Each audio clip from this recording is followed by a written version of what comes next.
বেনাপোল সীমান্তে পুশিনের চেষ্টা করা ১২ জনকে শূন্য রেখা থেকে সরিয়ে নিয়েছে বিএসএফ। এ নিয়ে আরও জানাতে সেখান থেকে যুক্ত হচ্ছেন সহকর্মী এম এ রহিম। রহিম, এই মুহূর্তে কেমন পরিস্থিতি দেখছেন সেখানে, এবং এ বিষয়ে ঊর্ধ্বতন কোনো কর্মকর্তার সাথে কথা হয়েছে কিনা, তারা কি বলছেন? আপনি জানেন আমি এখন অবস্থান করছি এই সেই স্পটটি যশোরের সাতসা উপজেলার স্থলবন্দর বেনাপোলে পার্শ্ববর্তী সাদিপুর সীমান্তের যে খড়ের মাঠ, এই খড়ের মাঠ দিয়েই আজ গত 4 দিন আগে, যেটা রবিবার গভীর রাতে, প্রায় 12 জনকে বাংলাদেশের দিকে ঠেলে পাঠানোর চেষ্টা চালিয়েছিল বিএসএফ। কিন্তু বিজেপির কঠোর নজরদারিতে বা ওই টহলরত বিজেপি বাধায় সেই 12 জন আজ দীর্ঘ 4 দিন এখন নোম্বাসল্যান্ড অর্থাৎ জিরো লাইনে প্রায় 150 গজের মধ্যে তারা অবস্থান করছিল।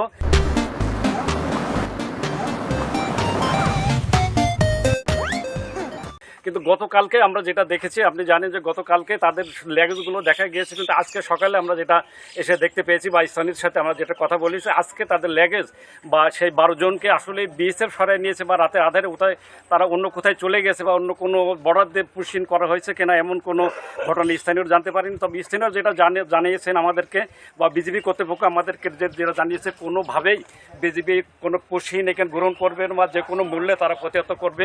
এ নিয়ে তাদের বিজেপির পক্ষে বিভিন্নভাবেই সীমান্তে বাংকার নির্মাণ করে ভারী অস্ত্র মোতায়েন করে বা বিভিন্নভাবে কয়েক প্লাটুন বিজেপি এখানে মোতায়েন করা হয়েছিল। আজ সকাল থেকে আমরা যেটা দেখেছি, আজ সকাল 10টার পর থেকে সে বিজেপি এখানে প্রত্যাহার করা হয়েছে বা রাস্তাগুলো কালকে থেকে 3 দিন ধরে শত শত মানুষ বিভিন্ন জায়গা থেকে আসছিল এক নজর দেখার জন্য। আসলে তাদের স্বজনরা আসছিল বা বিভিন্ন দেশের বিভিন্ন অবর্ত থেকে আসছিল, আসলে তারা তাদের স্বজন আছে কিনা। কিন্তু যেহেতু আজকে তাদেরকে কোনো হদিস পাওয়া যায়নি, এই কারণেই এখানে জনসমাবেশ কমেছে। আমরা এই ব্যাপারে কথা বলেছি যশোর 49 বিজেপির সিওর সাথে, তিনি আমাদেরকে যেটা জানিয়েছেন, আসলে বিজেপি সবসময় সীমান্তে সজাগ রয়েছে, নজরদারি বাড়িয়েছে, কিন্তু এই পুশিন কোনোভাবেই তারা গ্রহণ করবে না।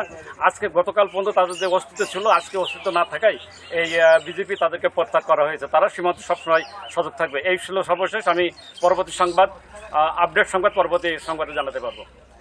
বেনাপোল থেকে বিস্তারিত জানাচ্ছিলেন সহকর্মী এম এ রহিম।